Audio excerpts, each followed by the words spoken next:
Now, Jimmy, as you know, after much analysis, the Warren Commission concluded that Oswald had acted alone in killing President Kennedy, and how you could doubt their findings is beyond me.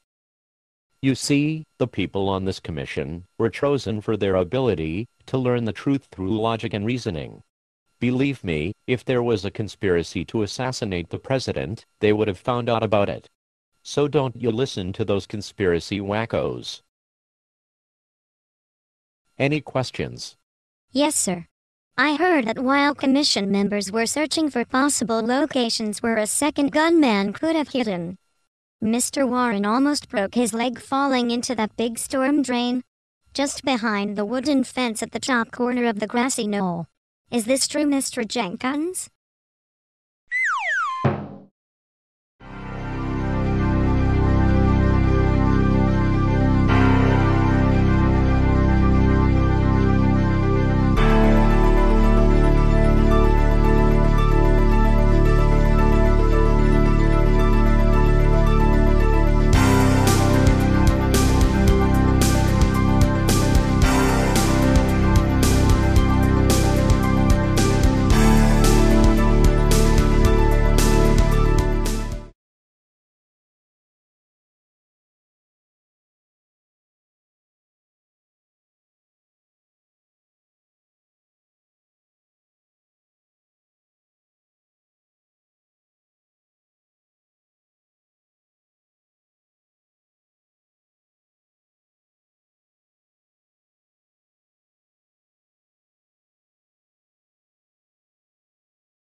This is 411 Elm Street, is the former home of the Texas School Book Depository in Dallas, Texas. The cameraman is going to do a walking tour of the crime scene, and the camera is now heading out toward the plaque on the wall, which in 1988, when this tape is shot, acknowledges that Lee Harvey Oswald allegedly, to use the word on the plaque, fired the shots at the president from the 6th floor window of this building, the window on the right, on November 22nd, 1963. The camera's panning around the building. To the right of the building, to the west, is a parking lot. That's Elm Street. To our front is that car's driving down there. That's Houston Street. Could you stop the tape here, sir?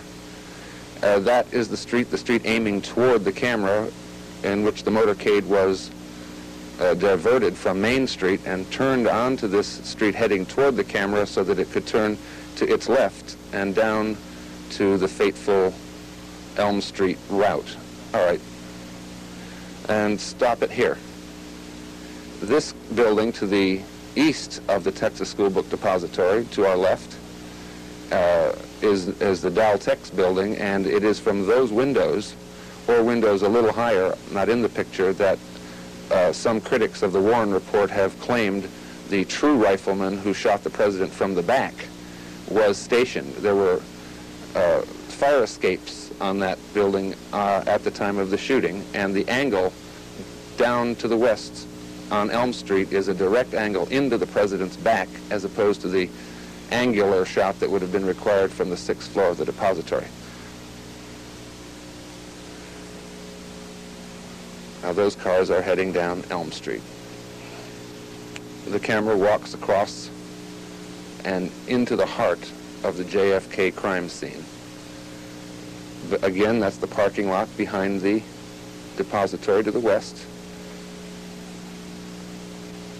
Pan back over to Houston Street and pretend you could see the car turning to its left. The whole motorcade slowed down to about 8 miles an hour or slower at this point.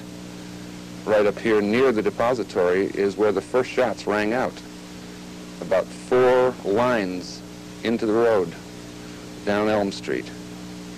That is the pergola. It's a white structure there. That's the Grassy Knoll to your right. That's the underpass down at the bottom where the president was heading when he was shot. That is the area of the park within Dealey Plaza. There are several bystanders watching the motorcade. All these cars that are driving here on the day that this was shot in 1988 are driving over, of course, that same ground in which the drama took place in somewhat over 6 seconds when it occurred. Now, on the curb, first of all, another view back to the depository so you can see where you're standing. And now the camera is searching for a place near the manhole cover. There's the manhole cover on the left, and there is a bullet fracture of the south curb of Elm Street near the manhole cover in the heart of the killing zone. The cameraman is going to walk over to it and examine it. And when he gets there, we'll freeze the frame, and the viewer is urged to take a very close look at the direction of the fracture. Again, here we pass the landmark of the manhole cover, and we go about 8 feet and stops there, right here. Yes, maybe a little further, just a little. And observe, all right. Observe, I'd say bring it a little further, in fact. It comes over more to the left. All right, stop. Observe that the linear fracture, and maybe back it up a little so we can see it again and again. Right there, stop it there. That the linear fracture coming in from the viewer's upper right-hand corner to the left appears to be a linear bullet mark. In any case, it certainly is a linear fracture of that stone, and then the sort of blunted end, which is covered with some yellow here, and it's been there 25 years, indicates that after the bullet entered the pavement at that angle, that it ricocheted outward and upward and across Elm Street back to the north, where a ricochet was known to have struck or a direct bullet. At the time, they thought it was a direct bullet. But a ricochet or a direct bullet hit the sidewalk at the very portion of Elm Street right across the street at the moment the shot rang out. This linear mark leads us to aim our camera in the direction that it is going and carry on. And again, we'll orient ourselves. In fact, this very spot where the camera is standing, it's showing you, it is the spot where the hair and other matter, bone matter, wound up on the ground after the shots were fired, right next to the manhole cover. Again, there's a 6-4 window, and a shot from that window could not have possibly created a fracture in the pavement such as now. We are now looking down towards the grassy knoll in the corner, and we see that there is a gap there. There's a fence, if you can see it. The brown part there is a fence, and that goes about 100 feet to the right, as you'll see. That sign was there the day of the assassination, same size sign that's there now. And you can see the fence and the trees. 25 years ago, those trees were only just peeking over the top of the fence. Now the cameraman is going to walk directly to get up and into the world so different behind the fence, above the trestle, and into the area of the railroad yards.